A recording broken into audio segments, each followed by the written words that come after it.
an assistant at a community centre, and a man who wants to join some evening classes. First, you have some time to look at questions 1 to 6.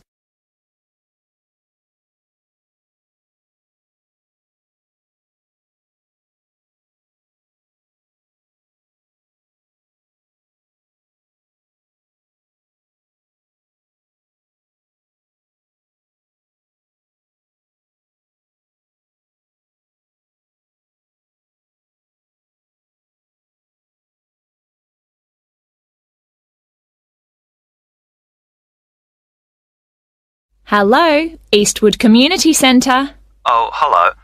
My name's Andrew Dyson. I'm calling about the evening classes you offer. OK, Mr Dyson. Are there any classes in particular that you're interested in? Yes, you've got a class called Painting with Watercolours, I believe. That's right. It's a popular class, so this term it'll be moving to the hall, so they've got more room. Right. I know it's on Tuesdays, but what time exactly? It was 6:30 last term, but let me just have a look at the details. OK, it'll be 7:30 this time. Probably it suits more people. Well, it's my wife who's really interested, and that'll be good for her because she's home from work by 7:15. That'll give her just enough time to get there. What does she need to bring? OK, well, paints are provided by the tutor, I know that. The information says she'll need just a jar for water and some pencils for drawing. There are also lots of aprons here, so she needn't worry what she's wearing. And the cost for 4 classes is $45, including paints, as I said. OK. Now, we're both quite keen on the Maori language class.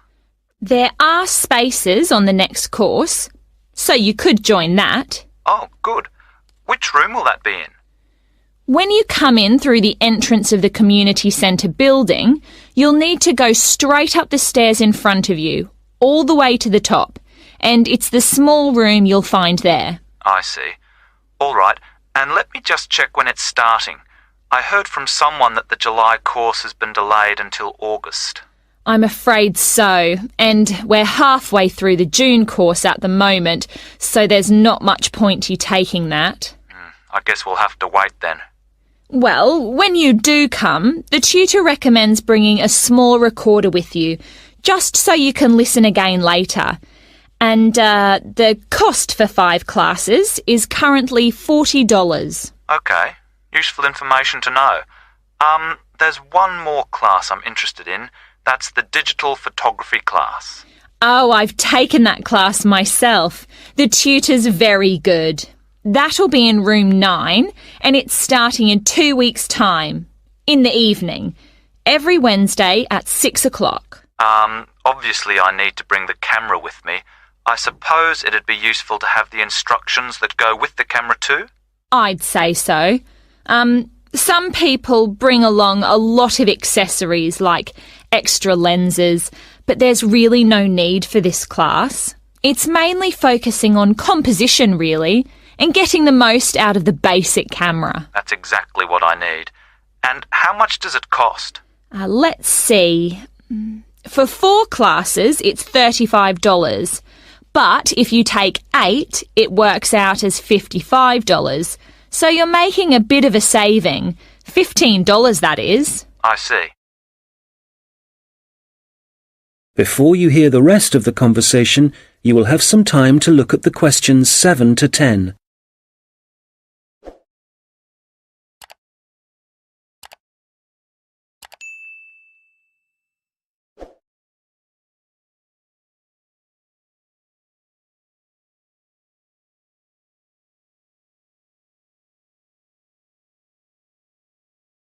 Now listen and answer questions 7 to 10. OK, now just another question for the watercolours class. I've just remembered that my wife asked me to find out about the level. Who's it for? OK, well, you don't have to be very skilled or anything like that. It's designed for beginners, actually. People who might see art as a hobby rather than as a professional opportunity. That sounds like my wife. And Who do I talk to if I want to find out some more about the Maori language classes? Probably best to talk to the tutor directly. He'll be in the office in about half an hour. His name's Jason Kui. That's Kahhui. Good. I'll give him a call. Oh, if you do decide to come to the photography class, don't forget to look at your camera battery and make sure it's charged. I know it sounds obvious, but I've seen a few people suddenly find the cameras stopped working right in the middle of class. Yes, I can imagine it'd be easy to forget that. Oh, that reminds me. In the final week of the photography course, is it right that there's a visit to a show in the local area? I work in the city, you see, so I might have to come home early for that one. Yes, they'll decide the date once the class has started. Is there anything else I can... That is the end of section 1. You now have half a minute to check your answers.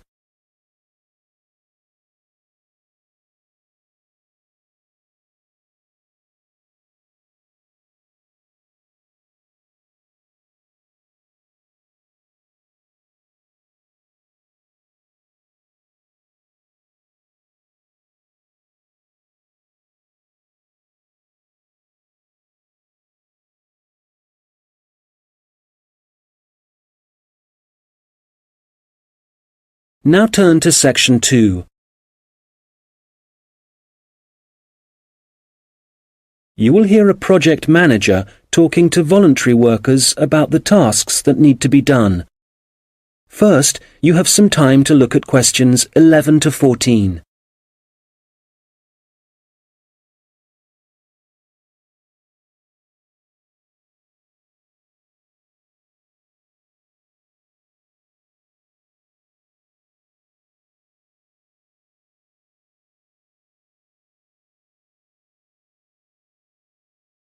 Good morning.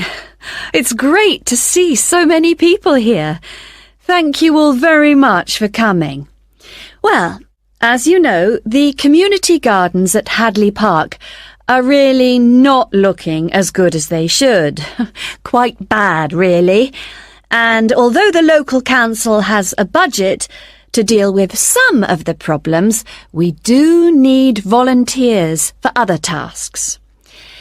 If you don't mind, I'm going to divide you into 2 groups. So everyone on this side of the room is Group A, and the rest of you are Group B. So, Group A, there are a couple of things we'd like you to help with. First of all, don't worry about any litter or empty bottles you see lying about. One of the local schools has offered to help out with that as part of their own environmental project. The priority for you will be to give us a hand with the new wooden fencing. It needs constructing along parts of the bicycle track, as there are parts which have now fallen down or broken, as I'm sure you've seen. You've probably also noticed that some of the pathways that come from the bicycle track are quite narrow, and there are plans to make them wider, but the council will be dealing with that later in the year. And they've also promised to produce some informational signs about the plants in the gardens. Hopefully, they'll be up in a few weeks' time. The other thing we're doing is getting rid of some of the foreign species that are growing in the gardens and putting back some native plants and trees. So you'll be doing some digging for us and getting those into the ground. So, Group A, there's some items you'll need to bring along with you. I was going to say raincoats, but the forecast has changed, so you can leave those at home. I'd definitely recommend a strong pair of boots. Waterproof would be best. It's quite muddy at the moment, and your own gloves would also be advisable. Tools will be available, spades and hammers, that kind of thing. You just need to make sure they go back in the trucks. And, there's no need to worry about food and drink, as we'll be supplying sandwiches and coffee, possibly some biscuits even. Before you hear the rest of the conversation, you will have some time to look at the questions 15 to 20.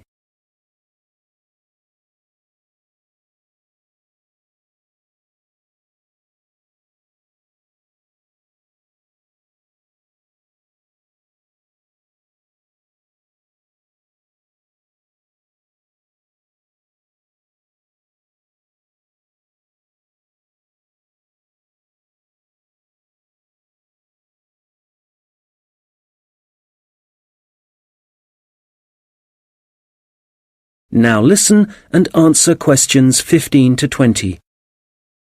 OK, Group B, your turn. Does everyone have a copy of the plan? Oh, great. OK. We'll all be meeting in the car park. That's on the bottom of the plan. See?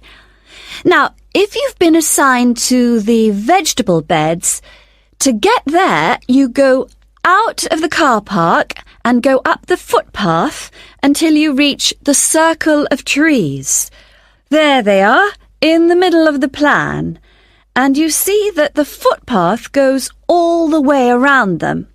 Well, on the left-hand side of that circular footpath, there's a short track which takes you directly to the vegetable beds. You can see a bamboo fence marked just above them. All right? OK, if you're helping out with the beehives, pay attention. Look again at the circle of trees in the middle of the plan and the footpath that goes around them. On the right side of that circle, you can see that the footpath goes off in an easterly direction, heading towards the right-hand side of the plan. And then the path splits into two, and you can either go up or down. You want the path that heads down. And at the end of this, you see two areas divided by a bamboo fence.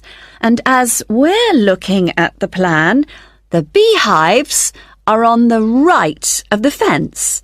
The smaller section, I mean. Now, don't worry, all the bees have been removed.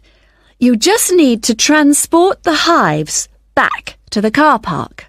OK, for the seating, look at the circular footpath. At the top of it, there's a path that goes from there and takes you up to the seating area, alongside the bicycle track, and with a good view of the island, I suppose. OK, if you're volunteering for the adventure playground area, let's start from the car park again and go up the footpath, but then you want the first left turn. Go up there and then you see there's a short path that goes off to the right. Go down there and that's the adventure playground area, above the bamboo fence. That fence does need repairing, I'm afraid. Right, what else? Oh yes, the sand area. We've got that circular footpath in the middle. Find the track that goes east, towards the right-hand side of the plan, and where that track divides, you need the little path that goes up towards the bicycle track. The sand area is just above the bamboo fence there. And finally, the pond area. So it's on the left-hand side of your plan, towards the top, just above the fruit bushes and to the left of the little path. OK, as I said already, hopefully we'll be... That is the end of section 2. You now have half a minute to check your answers.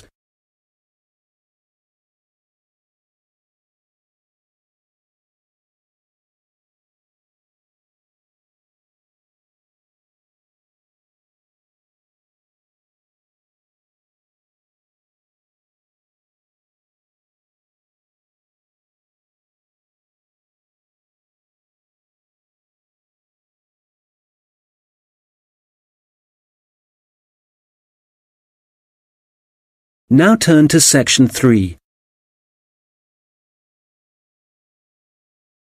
You will hear two students discussing a presentation they are going to give. First, you have some time to look at questions 21 to 25.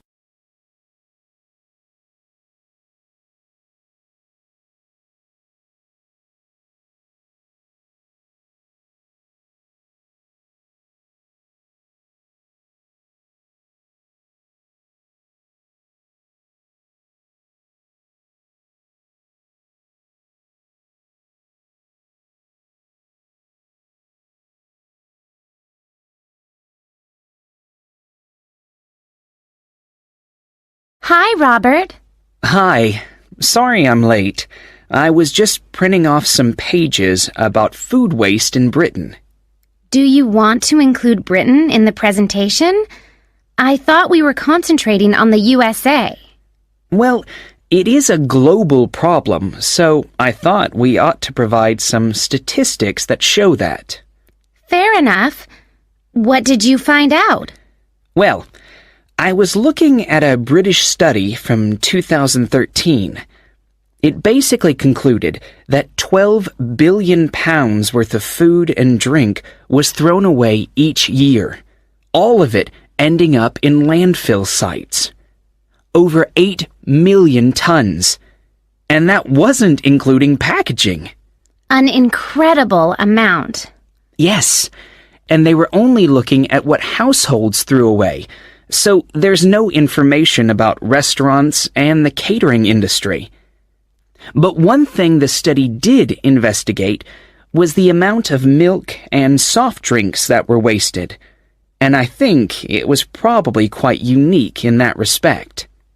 Interesting.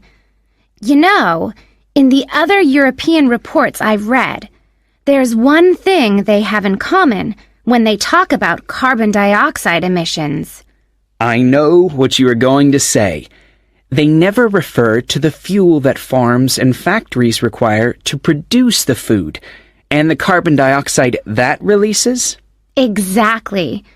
We could really cut down on carbon emissions if less food was supplied in the first place. To my mind, the reports talk too much about the carbon dioxide produced by the trucks that deliver the fresh goods to the shops and take the waste away. They forget about one of the key causes of carbon dioxide. Absolutely. If the reports are actually going to be useful to people, they need to be more comprehensive. Who do you mean by people? Well, the government, industries, people making television programs. Have you seen any documentaries about food waste? Not that I remember. My point exactly. These days, they all seem to be focusing on where your meat, fruit, and vegetables are sourced from. We're being encouraged to buy locally, not from overseas. That's probably a good thing, but I'd still like to see something about waste. Yes, it's the same with magazine articles.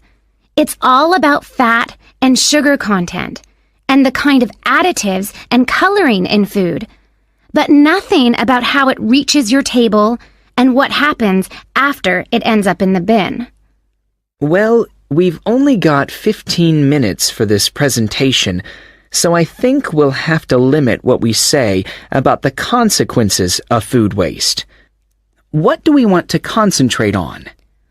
Well, I know some of the other presentations are looking at food and farming methods and what they do to the environment, so I think we'll avoid that.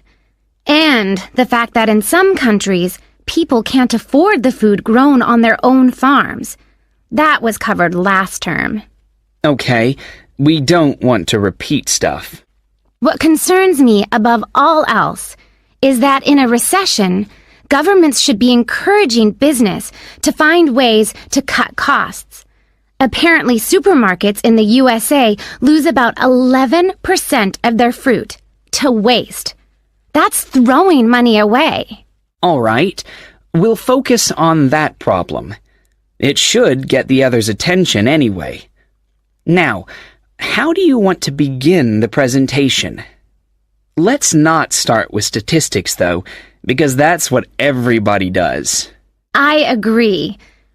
How about we give the other students a set of questions to answer about what they suspect they waste every day? I'm fine with that. Probably a better option than showing pictures of landfill sites. It'll be more personalized that way. All right. Now let's start. Now listen and answer questions 26 to 30.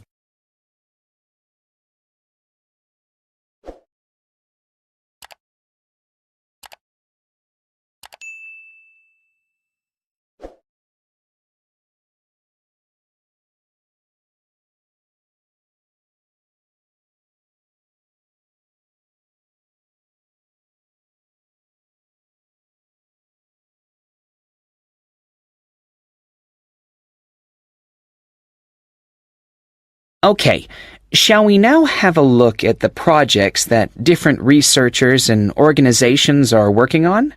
For me, the project I really liked was the one at Tufts University.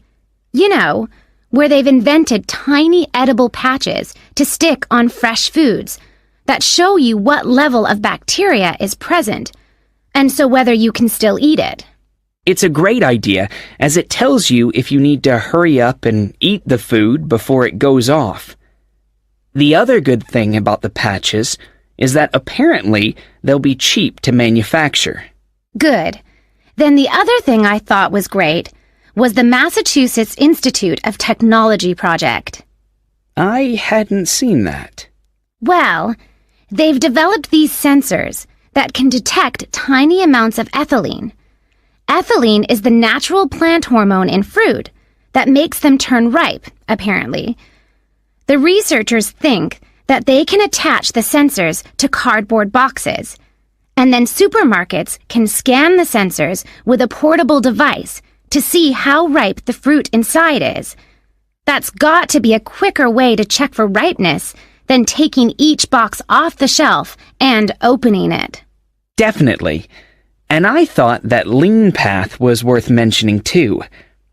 Their waste tracking technology means that caterers can see how much food is being wasted and why. That'll increase profits for them eventually. Yes. And did you read about 0%? They've produced this smartphone application that allows restaurants to send donation alerts to food charities. The charities can then pick up the unwanted food and distribute it to people in need. In the long run, that'll definitely benefit poorer families in the neighborhood. No kid should go to school hungry. I agree. And I read that quite a few local governments in the USA are thinking about introducing compulsory composting in their states. So you can't put any food waste into your rubbish bins, just the compost bin. Well, I guess that means a bit more work for people. I mean, they have to separate the organic and inorganic waste themselves before they take it out to the compost bin, and you know how lazy some people are. But I guess if we all start composting, we'd be doing something positive about the problem of food waste ourselves, rather than relying on the government to sort it out. Having said that, not everyone has a garden, so I guess... That is the end of section 3. You now have half a minute to check your answers.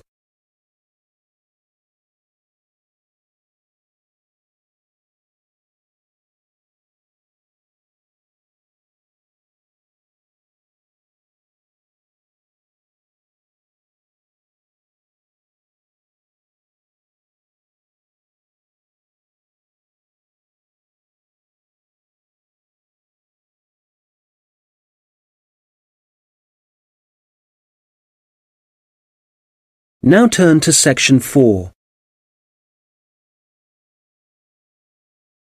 You will hear a lecture about Maori kite making. First, you have some time to look at questions 31 to 40.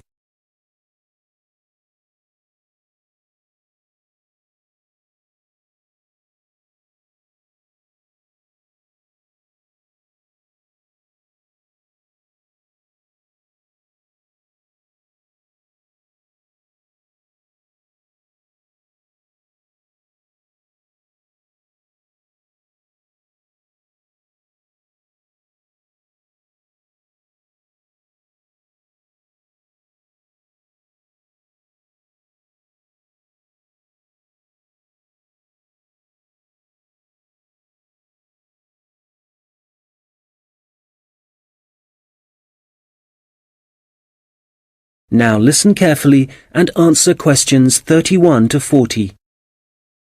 Well, good morning, everyone. As you know, we've been looking at different kinds of art and craft that were practiced by the Maori people of New Zealand, at least before the Europeans began to arrive in the 18th century. So, the focus of this lecture is kite making, how the kites were made, their appearance, and the purposes they served. Well, let's start with the way they were made. As with other Maori artistic traditions, kite making involved certain rituals. So, firstly, only priests were allowed to fly and handle the largest, most sacred kites. There were rules too, for the size and scale of the kites that the priests had to follow, and during the preparation of both small and large kites, food was strictly forbidden.